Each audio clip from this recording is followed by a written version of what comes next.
Camera में जो beauty add करता है उसका तो आपको पता है। वीवो के स्मार्टफोन्स का ये मसला है कि 2023 में भी ये वाले स्मार्टफोन्स अगर सॉफ्टवेयर और फीचर्स की बात करते हैं ना, जहां तक दोनों कंपनीज के रीसेल वैल्यू की बात है, ये सारी कंपनीज चाइना की हैं, लेकिन चाइना में जो स्मार्टफोन सबसे ज्यादा सेल होता है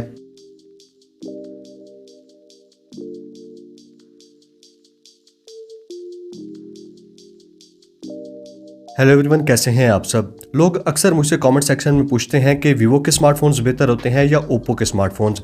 आज की इस वीडियो में मैंने ओप्पो और वीवो के दो स्मार्टफोन्स लिए हैं जो कि बिल्कुल सेम प्राइस रेंज पे आते हैं।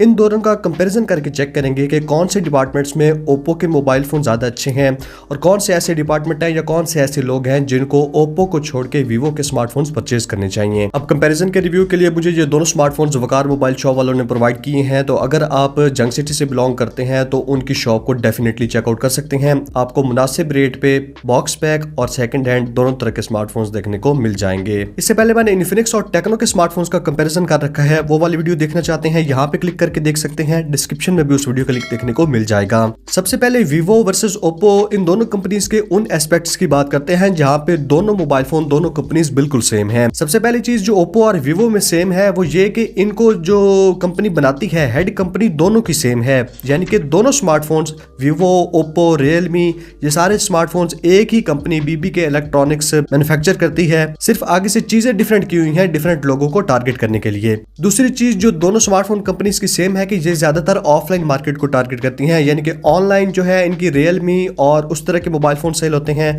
लेकिन ऑफलाइन मार्केट में जहां पे 70 to 80% लोग मोबाइल फोन परचेज करते हैं, ऑफलाइन मार्केट में वीवो और ओप्पो का ही नाम होता है। लेकिन ऑनलाइन मार्केट में वीवो ने आईकू वाला ब्रांड लॉन्च किया हुआ है और ओप्पो की तरफ से हमें रियलमी के स्मार्टफोन मिल जाते हैं। उसके अलावा एक और चीज जो दोनों स्मार्टफोन कंपनीज में सेम है कि ये ज्यादा प्राइस में कम स्पेसिफिकेशंस प्रोवाइड करते हैं, यानी कि इनकी स्पेसिफिकेशंस कम होती हैं रियलमी और शाओमी जैसे स्मार्टफोन से, लेकिन काफी हद तक छोटी छोटी डिटेल्स होती हैं मोबाइल फोन के अंदर जिनके ऊपर एक्सपीरियंस के ऊपर इनका ज्यादा ध्यान होता है, जिसकी वजह से ज्यादा अरसे के लिए अगर आप मोबाइल फोन यूज करने के लिए लेना चाहते हैं तो लोग ज्यादातर वीवो या ओप्पो के स्मार्टफोन्स को रियलमी और शाओमी के स्मार्टफोन्स के ऊपर प्रेफर करते हैं। जहां तक रीसेल वैल्यू की बात है तो जिस शॉप से मैंने ये वाले स्मार्टफोन परचेज किए हैं, वकार भाई से मैंने दोनों स्मार्टफोन्स की रीसेल वैल्यू को पूछा तो दोनों स्मार्टफोन की रीसेल वैल्यू बिल्कुल सेम है। यानी कि ऐसा नहीं है कि वीवो का स्मार्टफोन ब्रांड की वैल्यू ज्यादा है या ओप्पो की ब्रांड वैल्यू ज्यादा है, दोनों स्मार्टफोन की ब्रांड वैल्यू, रेट्स वगैरह बिल्कुल सेम है। अब ये वाली वो कैटेगरीज थी जहां पे वीवो और ओप्पो दोनों मोबाइल फोन ब्रांड्स बिल्कुल सेम है। अब कुछ उन चीजों की बात कर लेते हैं जिनमें ओप्पो वाले जो स्मार्टफोन्स हैं वीवो से काफी अच्छे होते हैं। ओप्पो का आपको पता है 4 तरह की सीरीज आती है। सबसे पहले बजट में और सस्ते स्मार्टफोन्स ए सीरीज वाले होते हैं, जैसे यहाँ पे मेरे पास ओप्पो A95 है, उसके ऊपर ओप्पो की F सीरीज होती है, F17, F21 इस तरह के। उसके बाद ओप्पो की रेनो सीरीज है जो कि कैमरा और डिजाइन के लिए है, और सबसे ज्यादा महंगी सीरीज जो है ओप्पो फाइंड X सीरीज है। इस तरह वीवो में 3 सीरीज हमें देखने को मिलती है। जो सस्ते स्मार्टफोन्स है वीवो के बजट स्मार्टफोन्स वो Y सीरीज में आते हैं, Y15, Y35, Y55 इस तरह के फोन्स। उसके ऊपर मिड रेंज में और प्रीमियम मिड रेंज में वीवो की V सीरीज आ जाती है, V23, V21, जैसे ये मेरे पास वीवो V21 है। और वीवो की जो फ्लैगशिप सीरीज है यानी कि सबसे ज्यादा महंगे स्मार्टफोन्स वीवो के वो X सीरीज में आ जाते हैं, X70, X80, X90 वगैरह। अब वैसे तो जो वीवो की V सीरीज के स्मार्टफोन्स हैं इनका कंपैरिजन ओप्पो की F सीरीज से या ओप्पो की रेनो सीरीज से होता है, लेकिन इस टाइम मार्केट की सूरत हाल कुछ ऐसी है कि मुझे ये दोनों जो स्मार्टफोन हैं ओप्पो का A95 और वीवो का V21 सेकेंड हैंड मार्केट से 60,000 में दोनों सेम प्राइस रेंज पे देखने को मिलते हैं। तो सेकेंड हैंड मार्केट में थोड़ी सी चीजें ऊपर नीचे हो सकती हैं, उन्हीं चीजों का आपको बताने वाला हूं जिनका आपने मोबाइल फोन लेते वक्त ख्याल रखना है। बॉक्स पैक स्मार्टफोन लेते हैं तो वहां पे भी कुछ ऐसी चीजें हैं जो इस वीडियो में आपको पता चल जाएंगी जिनको आपने देख लेना है। पहली चीज जो ओप्पो के मोबाइल फोन्स में मुझे वीवो से काफी अच्छी लगती है वो इनकी सॉफ्टवेयर स्किन है।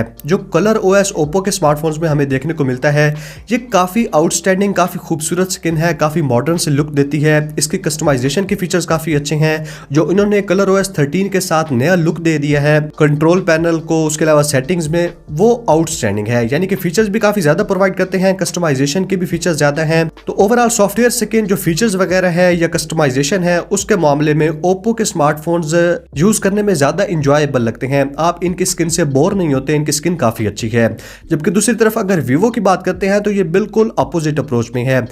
वीवो की जो फ्रंट टच ओएस की स्किन है बिल्कुल सिंपल है, बिल्कुल सादा है। कुछ फंक्शंस देखने को मिल जाते हैं स्टॉक एंड्रॉयड के ऊपर, लेकिन ओवरऑल इसका जो लुक है काफ़ी आउटडेटेड है। स्पेशली जो ऊपर से कंट्रोल सेंटर खुलता है वो तो एंड्रॉयड 9 एंड्रॉयड 10 की याद दिलाता है। ज़्यादा कस्टमाइजेशन के फीचर्स नहीं है और ओवरऑल काफ़ी हद तक इस स्मार्टफोन की जो स्किन होती है वीवो की फ्रंट टच ओएस वो काफ़ी बोरिंग होती है। अब ज़्यादा जो एज वाले लोग होते हैं, यानी कि जो बड़े लोग हैं, अगर आप पेरेंट्स की बात करते हैं तो उन्हें डेफिनेटली ये सादा स्किन वाले मोबाइल फोन ज़्यादा पसंद आते हैं, आसान होता है यूज़ करना। लेकिन अगर यूथ की बात करते हैं, यंग एज की, तो उसमें ओप्पो की जो स्क्रीन होती है काफ़ी अट्रैक्टिव लगती है। इसके फंक्शंस काफ़ी ज़्यादा हैं और काफ़ी हद तक बंदा इसको यूज़ करते हुए इंजॉय करता है। दूसरी चीज़ जिसमें ओप्पो के स्मार्टफोन ज़्यादातर बेटर होते हैं वो इनका डिस्प्ले है और डिज़ाइन है। वीवो 2022 तक 2023 में भी इवन बहुत सारे स्मार्टफोन्स ऐसे लॉन्च करता है जो सामने नॉच के साथ आते हैं। अब फाइनली इन्होंने वो वाली चीज़ किसी हद तक चेंज की है, लेकिन ओप्पो के बजट स्मार्टफोन्स ए सीरीज में भी अब जैसे A95 है तो इसमें आपको सामने पंच होल देखने को मिलता है,